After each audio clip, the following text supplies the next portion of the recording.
A lone human ship crashes on the distant planet of Veralis, a world untouched by Earth's presence. The pilot, Rin, survives the crash and is quickly surrounded by tall, silver-skinned guards. They take him to their ruler, the mighty King Haller, who rules over the planet's united tribes. The alien court buzzes with confusion. A human has never set foot on Veralis. They consider Rin either a threat or a divine sign. Part 2. The king's offer. King Haller summons Rin before the royal council, in front of a towering pile of shimmering Veralian gold. Haller makes a bold offer. This gold is yours, human riches. Beyond your world's dreams. Rin looks at the treasure but shakes his head. He says, I didn't come for gold. The court gasps, intrigued. Haller leans forward. Rin raises his arm, pointing not at the treasure but across the hall, at Queen Alaya, the silent but sharp-eyed queen seated beside the throne. Part 3. Her eyes spoke. First flashbacks reveal Rin's journey. He intercepted strange signals weeks before the crash. Not just data, but images. Images of a woman's eyes. Alaya's eyes. She had reached out in secret, sending fragments of thought across space. Rin, a former linguist and cryptologist, followed the trail alone, believing in what no one else did, that someone was calling for help. Back in the present, Alaya stands quietly, unreadable, but her eyes show recognition. Part 4. The Queen's Secretaria finally speaks. She explains to the court that she sent the messages. Haller had seized power from the Elder Council years ago, forcing Alaya into a ceremonial role. Her mind was strong.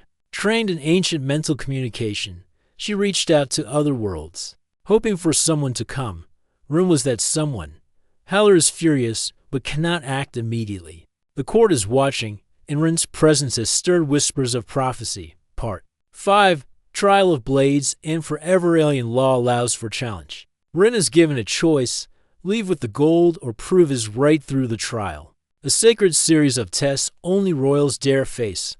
Rin chooses the trial. Everyone expects him to fail, but Rin combines human strategy, Earth technology from his crashed ship, and sheer resilience to pass each stage. Fire, water, shadow, and storm. He overcomes them all, earning the court's stunned respect. Part 6. A kingdom divided. With the final trial complete, Haller is forced to recognize Rin as a chosen other, someone fated to stand equal with royalty. But Haller refuses to give up the throne or his queen. Alaya declares her choice. My will is mine. I choose Rin. The kingdom splits. Some side with tradition, others with Alaya and Rin. A standoff begins, but Rin doesn't seek war. He offers peace, unity between Veralis and Earth, through truth, not conquest. Part 7. The new Dawnhaller steps down, not in defeat, but with a deep, grudging respect. Alaya becomes sovereign, not queen beside a king, but ruler in her own right. Rin stays, not as a conqueror or consort, but as a bridge between species, between minds. Trade opens, culture flows. Earth learns from Veralis, and Veralis from Earth. And in quiet moments, far from courts and trials, Rin and Alaya sit beneath the twin moons, having turned a cry for help into the beginning of something greater. The ship shook hard as it entered the thick atmosphere of Veralis. Bright flames danced around the hull. Inside the small cabin, Rin gripped the controls tightly. He was a pilot, one of Earth's best, but this was no ordinary landing. The planet below was wild and unknown, with strange purple forests and rivers that shimmered in the sunlight. Rin's ship was damaged from the journey. The warning lights flashed red. He had to find a place to land quickly. His hands moved fast, steering the ship toward a clearing surrounded by tall silver trees. The ship hit the ground hard and skidded. Then it stopped. Rin took a deep breath. His body ached, but he was alive. The silence around him was strange. No birds, no wind, just the soft hum of the ship cooling down. He opened the hatch and stepped out. The air smelled different. It was fresh but carried a faint electric taste. Suddenly, shadows moved in the distance. For tall figures came forward. Their skin was smooth and silver, shining under the sun. They had long limbs and eyes that glowed soft blue. They were simple. Robes with shining belts, Ren felt a wave of fear but stood still. They did not attack. Instead, they spoke in a soft language he did not understand. One of the figures stepped closer. His voice came through a small device Ren wore around his neck that translated alien languages. "You are far from your home, human," the figure said calmly. "We are the guards of King Haller. You must come with us." Ren nodded. He had no choice. The guards led him through the forest. The trees towered high, their silver leaves whispering in the wind. After a while, they reached a large city that looked alive with light and metal. Strange buildings twisted toward the sky, shining like crystals. At the center stood a great palace made of white stone and blue glass. It was beautiful and strange. Ren's heart beat fast. What kind of world was this? Who was this King Haller? The guards took him inside. The halls were wide and bright. Alien symbols decorated the walls. People in robes passed by but looked at Ren with surprise and curiosity. He was the first human they had ever seen. Finally, they stopped before a large room. The doors opened slowly, and Ren stepped in. Sitting on a tall throne was a man who looked powerful. He was taller than any human Ren had seen. His skin was pale blue and his eyes were sharp. Around his neck hung a heavy chain with strange glowing stones. This was King Haller. The king spoke in a calm but strong voice. "Welcome, human. You have crossed many stars to be here. Tell me why you come to Veralis." Ren took a breath. "I came because I followed a signal," he said. "A call for help. It was faint, but I heard it. Someone wanted me to come." The king's face changed for a moment. He looked at Ren with interest. "A call for help? From Veralis?" "Yes," Ren said. "I did not know who sent it, but I believe it came from this world." King Haller stood. "You are brave, human. Many would fear the unknown. We will decide what to do with you. For now, you will stay in the palace as our guest." Ren was led to a large room with soft light and a comfortable bed. As he rested, he looked out the window. The city of Veralis stretched below, full of life but also secrets. That night, Ren could not sleep. He thought about the signal. Who had sent it? Why was it so important? Suddenly, a quiet voice came to him. It was not loud, but clear in his mind. "Help me." Ren sat up. The voice was female, calm but full of hope. He looked around the room but saw no one. Was this the signal he had followed? Was someone here, hidden from the king? Ren decided that tomorrow he would ask more questions. He would find out who needed help and why. Outside, the stars shone bright above Veralis. The adventure was only beginning. The morning light spilled gently through the tall windows of the palace. Ren stood in the grand hall, his eyes following the glittering pile of gold stacked high on a wide table. The gold shone like stars, bright and tempting. Round the room, many strange creatures moved quietly, watching the human with interest. The silver-skinned guards stood tall and still, their glowing blue eyes never leaving Ren. King Haller sat on his throne, his face calm but strong. His pale blue skin seemed to glow in the soft light. Next to him sat the queen, a tall woman with shining white hair and eyes like the deep night sky. She was quiet, but her presence was powerful. Ren felt her gaze, steady and curious. The king's voice echoed through the hall. "Human, you have traveled far. You have shown courage by reaching Veralis. Now, I offer you this." He gestured toward the gold. "Take it. All of it is yours." Ren looked at the gold and then back at the king. He felt the weight of the offer. The gold could buy him anything he wanted back on Earth. It could solve all his problems. But Ren shook his head. "No," Ren said softly. "I did not come for riches." A quiet murmur passed through the crowd. The king's face showed surprise. No human had ever refused such a gift. Haller leaned forward, curious. "Then why have you come, human, if not for gold? What is it you seek?" Ren's eyes moved slowly across the room. His hand lifted and pointed past the gold and the guards toward the queen. "Her," he said. The room fell silent. All eyes turned to the queen. She did not move at first. Then her eyes met Ren's. There was a flicker of recognition. The queen rose from her seat and stepped forward. "My name is Elia," she said in a soft voice. "I have waited for someone to hear me." Ren nodded. You sent the signal, the call for help. I followed it. Elijah looked at the king and then back at Ren. This is true. I used my mind to reach across the stars. I hoped someone would come. The king's face darkened. You speak of things the court must decide, he said, his voice colder now. Ren stepped forward. I am not here to fight. I am here to listen and help. Elias smiled slightly. There is much you do not know. She led Ren away from the hall to a quiet chamber filled with books and strange machines. Our kingdom is not as peaceful as it seems, she explained. My husband, King Haller, took power by force. He silenced the old council and changed our laws. Many here suffer. In silence, Ren listened closely. The queen's voice was calm but full of sadness. I sent the signal because I believe in hope. I believe someone from another world could help bring change. Ren looked at Elia and felt a new kind of courage. Then I will help, he said. Elia nodded. But first, you must understand our ways. You must earn the trust of the people. The next days passed quickly. Ren met many who lived under King Haller's rule. Some were afraid. Others were angry. Many whispered of change, but few dared speak openly. The queen introduced Ren to her closest friends, a small group who dreamed of a better future.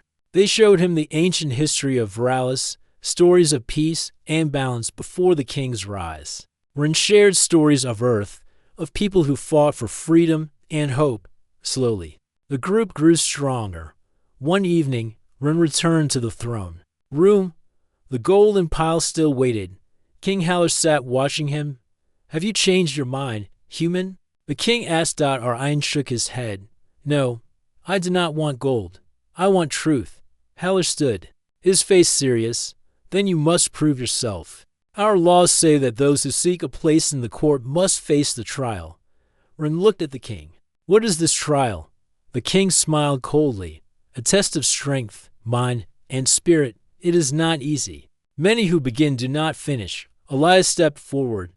Ren is not like others. He is strong in ways we do not yet understand. Haller's eyes narrowed.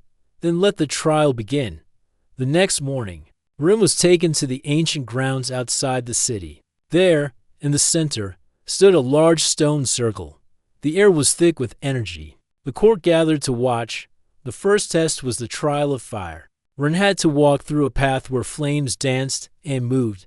The heat was fierce, but Ren stayed focused. He remembered his training on Earth and moved carefully, step by step. He crossed the fire without harm. The crowd gasped and murmured. Ren felt a spark of hope. The second test was the trial of water. A deep pool with swirling currents waited for him. He had to dive in and retrieve a glowing stone from the bottom. The water was cold and strong, but Ren held his breath and swam. Deep, when he surfaced with the stone, the crowd cheered quietly. The queen smiled at Ren, her eyes shining. The third test would be harder, the trial of shadow. Ren had to walk blindfolded through a dark maze. Strange sounds echoed around him, but he trusted his senses. He moved slowly, feeling the walls and listening to his heart. After many tense minutes, he found the exit. The court was silent. No human had ever reached this point. King Haller's face was hard. You surprised me, human. But the final test remains. Ren nodded. I am ready. The final test was the trial of storm. High winds and lightning surrounded Ren as he stood on a narrow cliff. He had to hold steady and face his fears. The wind howled. Lightning flashed. Ren's heart pounded. But he stood firm. After what seemed like hours, the storm calmed. Ren did not fall. The court erupted in astonished applause. King Haller stepped forward. You have passed the trials, human. You have earned your place. Ren looked at Elia and then at the king. Now, let us speak of what comes next. Ren stood in the quiet chamber where Queen Elia waited. The soft light of Veralis's twin moons filtered through the tall windows. The room was filled with strange books and glowing symbols. Ren's mind raced as he tried to understand everything he had seen. The trials had tested his strength, his courage, and his heart. But now, there was something deeper, something silent but powerful between him and Elia. Elia's eyes met Ren's. They were dark and deep like the night sky. but filled with a calm sadness. Rin remembered the moment he first saw those eyes. In the signal, the one that had called him across the stars. She had reached out, sending that message in secret, hoping someone would come. "I want to tell you why I sent the signal," Elias said quietly. "Not many know this story. It is our secret." Rin nodded. "I want to hear it. I want to understand." Elias took a deep breath. Years ago, before King Howard's rise, Veralis was a place of peace. The elders ruled with wisdom. The old council made decisions for all the tribes. I was part of that council. Trained in mental communication, we could send thoughts, feelings, and images across great distances. It was a gift. Rin listened closely. He had never heard of anything like this before. "What happened?" Elias' eyes darkened. "Howard was once a warrior among us. He was strong but hungry for power. He challenged the elders, and through force, he took control. The council was broken. The old laws were changed. Many who spoke against him were silenced." She paused. "I was forced into a role as queen, but it was only for show. I could not speak freely. I watched as our people suffered. I tried to use my mind to reach beyond our world, hoping for help. But I was afraid no one would hear." Rin felt a weight settle on his chest. He looked at Elia and saw her strength beneath the sadness. "I heard you," he said. "That is why I came." Elia's lips curved into a small smile. "You are the first." The silence between them was broken by a soft sound outside the door. A young woman entered the room. Her name was Mira, one of Elia's trusted friends and a skilled healer. Mira bowed to Rin and Elia. "The king grows restless," Mira said. "He does not trust the human. He fears change." Elia nodded. "We must be careful. Howard's power is strong, but so is hope." Rin stood up. "Tell me what I can do. I want to help your people. I want to bring a new future." Elia stepped closer to Rin. "First, you must learn our ways. The people need to see you as more than a stranger. We will teach you how to communicate with their minds, to share thoughts and feelings." Rin looked at her with surprise. "You mean like the signal? You can send messages with your mind?" "Yes," Elias said. "It is a skill that takes time, but you have already begun to feel it." Rin closed his eyes and remembered the soft voice in his mind the night he could not sleep.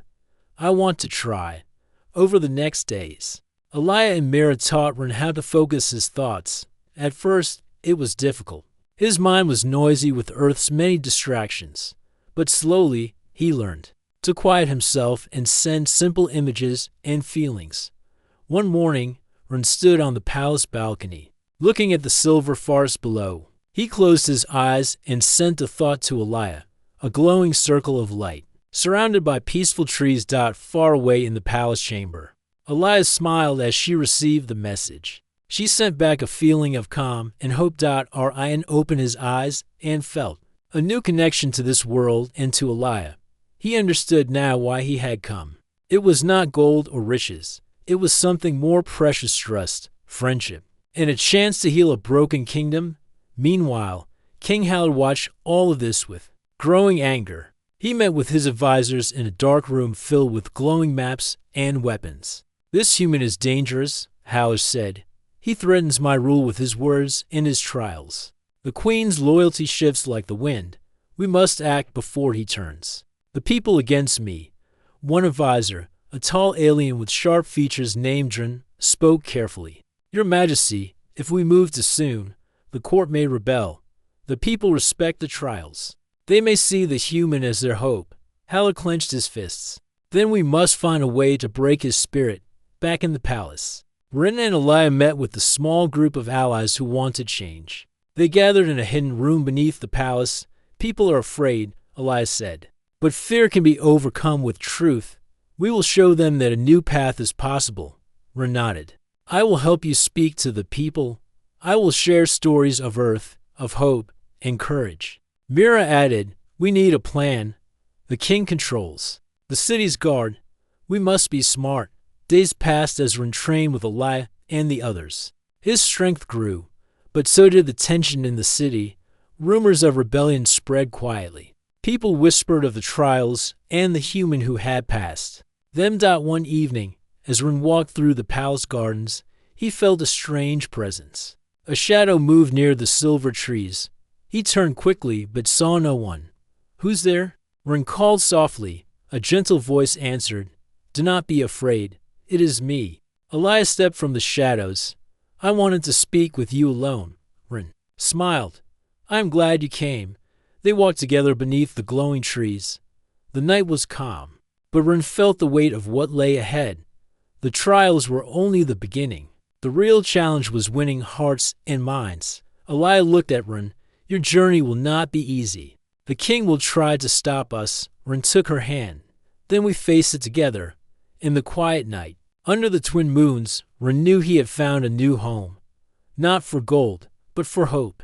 The sun rose over Veralis, casting soft light on the palace and city below. Inside a quiet chamber deep within the royal halls, Queen Elias sat with Rin and a few trusted friends. The air was calm, but tension lingered like a shadow. Elias' face was serious as she began to speak. "There is much about Veralis that you do not know, Rin. You have seen the gold and the power. You have passed the trials. But the truth is harder than it seems." Rin leaned forward. "Tell me, Elias. I want to understand everything." Elias nodded and took a deep breath.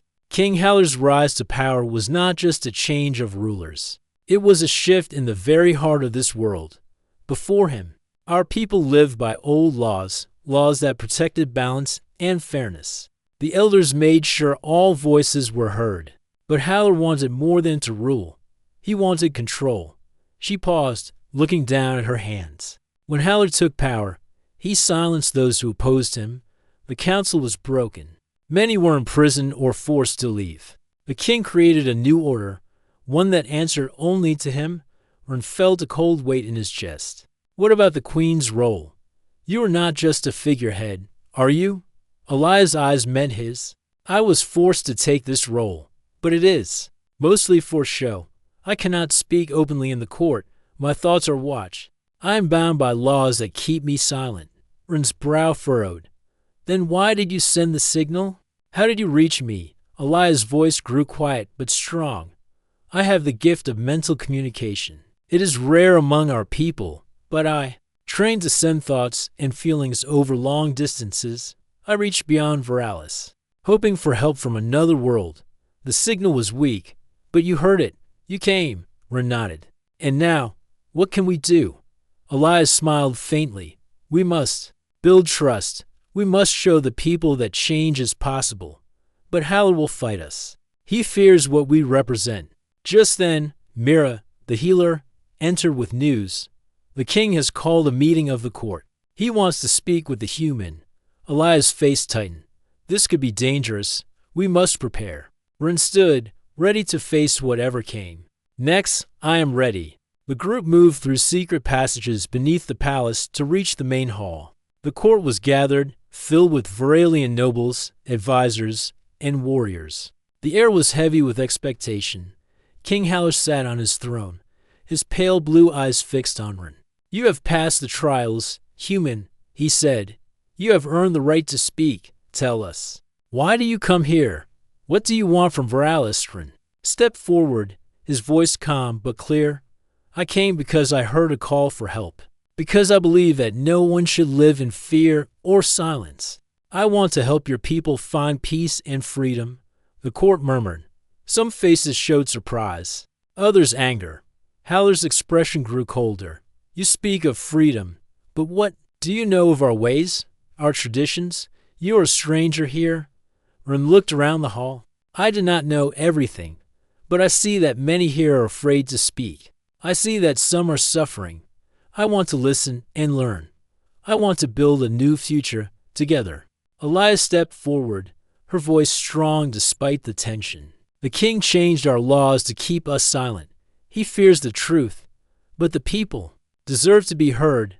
Haller's eyes narrowed. "You challenge my rule, queen." Elias met his gaze without fear. "I challenge the fear that holds us all." The hall fell into silence. The king's anger was clear, but so was the growing support for Elias and Rin. One of the nobles, a stern man named Vorin, spoke. If this human wishes to help, he must prove his loyalty to Veralis, not just through trials, but by showing he understands our people. Ren nodded. I will do what is needed. Haller stood, his voice commanding. Then let the court decide. We will give the human a chance, but if he betrays us, the consequences will be severe. Elias smiled slightly. That is all we ask. After the meeting, Ren and Elia walked through the palace gardens. The silver trees shimmered in the moonlight. Ren asked, how do you stay strong, Elia, even when so much is against you? Elia looked up at the stars. Because I believe in hope, because I believe in the people, and because I have seen what happens when fear rules a kingdom, I will not let that happen here. Ren took her hand gently. Then we will face it together. The days that followed were filled with preparations. Ren learned more about Veralis and its people. He practiced mental communication with Elia and Mira. He listened to stories of the past and hopes for the future. But King Haller did not rest. He sent spies to watch Ren and Elia's group. He spoke in secret with his advisors, planning ways to keep control.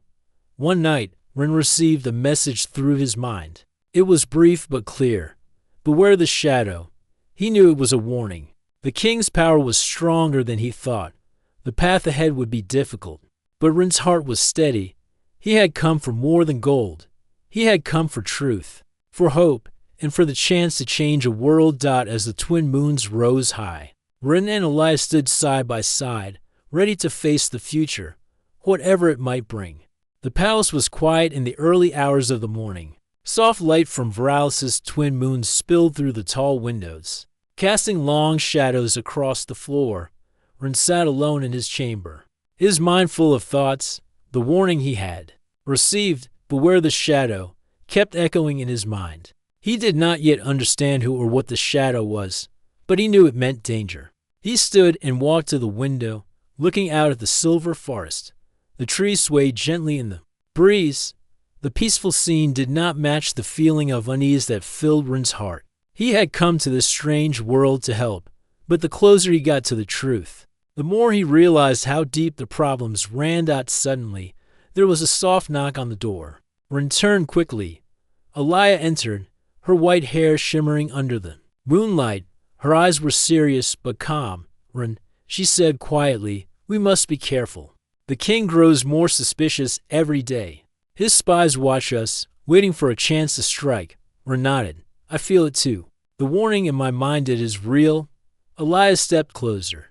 There are those in the court who serve the king blindly. They will do anything to keep him in power. Ren clenched his fists. Then we must act wisely. We cannot fight the king with weapons. We must win the people's hearts. Elia smiled softly. You are learning well. The true power is not in gold or armies. It is in trust and hope. That night, Ren met with Elia, Mira, and the small group of allies who dreamed of change. They gathered in a hidden room beneath the palace, speaking in hushed voices. We have little time. Elia said, the king plans to hold a grand festival soon. All the court and many citizens will gather. It will be a chance to show our strength or for Haller to crush us. Ren looked around the room. Then the festival is where we must speak. We must share the truth with the people. Mira nodded. But we must be careful. The king's guards will watch every word. Elia's eyes sparkled. With determination, we will use the gift of mental communication. We will send messages of hope to the crowd. The people will feel the truth in their hearts. The group prepared quickly. Ren practiced sending thoughts and feelings through his mind, guided by Elia and Mira. They worked on calm and strong messages, images of peace, freedom, and courage. The day of the festival arrived. The palace courtyard was filled with color and music. People from across Veralis came to celebrate. Wearing bright clothes and carrying flowers, King Haller sat on his throne, surrounded by guards and nobles. His face was proud but tense. Ian stood quietly near the edge of the crowd. He watched as the king spoke, his voice loud and commanding. Haller spoke of strength, order, and loyalty. The people listened, but some faces showed doubt. Then Elia stepped forward. Her voice was soft but clear. People of Veralis, she said, our world has changed. Fear and silence have grown in the shadows.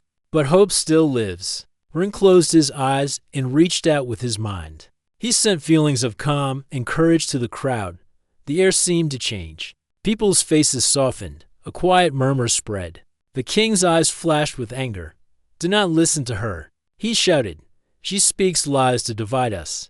But Rin and Elia continued. They sent messages of peace and truth, breaking through the king's fear. Suddenly, a figure appeared in the crowd.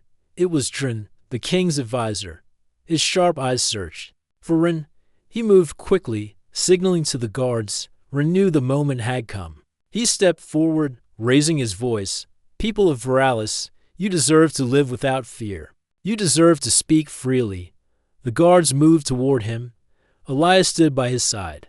The crowd began to murmur louder, some stepping between the guards. And Orion.dra and single quotes S face twisted with rage. Seize them, he ordered. But the people would not move. They stood firm. Rin felt a wave of strength from their silent support. The king's power was strong, but the people's hope was stronger. The guards hesitated, unsure of what to do. The crowd's courage gave Rin and Elia the chance to speak again. This is the moment, Elias said, when we choose who we want to be, a kingdom of fear or a kingdom of hope. The festival ended not with a fight, but with a new understanding. The king's control was not absolute. The people had begun to find their voices. Later that night, Rin and Elia met in the quiet garden beneath the stars. The silver trees whispered in the gentle breeze. We have made progress, Rin said. But the king will not give up easily. Elia nodded. The shadow moves in the dark. We must be ready. Rin looked at her. We will face it together. As the twin moons shone above Veralis, Rin felt hope grow stronger in his heart. The journey was far from over, but the future was theirs to shape. The city of Veralis was alive with a quiet energy. The people moved through the streets with a new light in their eyes. The crystal heart, carried safely by Rin, had begun to heal more than just the land. It was healing hope, trust, and courage. Rin stood with Elia and Mira on the palace balcony, looking out at the city bathed in soft moonlight. The twin moons shone bright, as if blessing the new path they had begun. Elia, Rin said, the people are ready. They want change. Elia smiled gently. Yes, but King Haller will not give up without a fight. He knows his time is ending. Rin felt a mix of hope and worry. What will happen when he comes for us? Elia's eyes were calm. Then we stand together. We show him that power belongs to the people, not to fear. That night, the palace was quiet, but deep inside, King Haller was preparing his final move. His anger had grown into desperation. He summoned his closest advisors, including Drin. We must crush this rebellion now, Haller said, his voice cold. If Rin and Elia take the city, I will lose everything. Drin bowed. There is a way. We can use the ancient weapons hidden beneath the palace. They hold great power, but they are dangerous. Haller's eyes gleamed. Then bring them to me. Meanwhile, Rin and Elia gathered their allies. The people of Veralis had begun to meet openly in small groups, sharing ideas and hopes for the future. Rin knew that the final battle was near. We must protect the crystal heart, Mira said. It is the symbol of our hope. Rin nodded. And we must show the people that fear will not control them.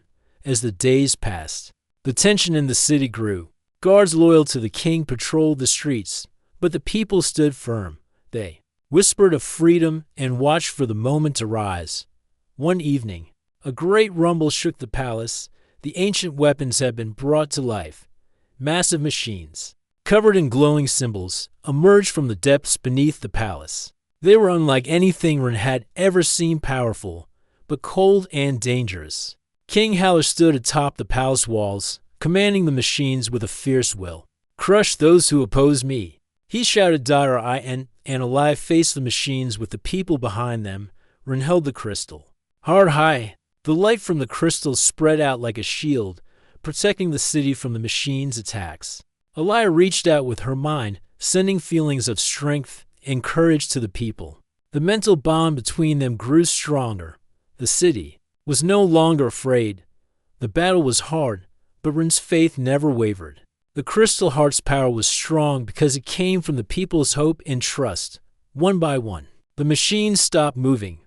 Their cold light faded as the Crystal Heart's warmth spread. King Haller's face turned pale as his power slipped away. He realized that his rule was over. Orion stepped forward, speaking to the king. Your time has ended. Haller, the people will no longer live in fear. Haller lowered his head for the first time. He saw the strength of the people he had tried to control. Elia walked beside Ren. We offer a new way kingdom where all voices are heard. The people cheered. The city was filled with light and joy. In the days that followed, Ren and Elia worked together to rebuild Veralis. The old laws of silence were replaced with new laws of fairness and freedom. The council was restored, and the people chose their leaders. The Crystal Heart was placed in the center of the city, a symbol of unity and hope. Orion looked at Elia and smiled. We have come far, but this is just the beginning. Elia nodded. Yes, the true strength of Veralis will always be its people. As the twin moons rose high once more, Ren felt a deep peace. He had come to this world as a stranger, seeking answers. Now he stood as a friend, a leader, and a part of a new future. The alien king had offered gold, but Ren had chosen something greater. He had chosen hope, trust, and the love of a people ready to change. And under the shining moons of Veralis, a new dawn had begun.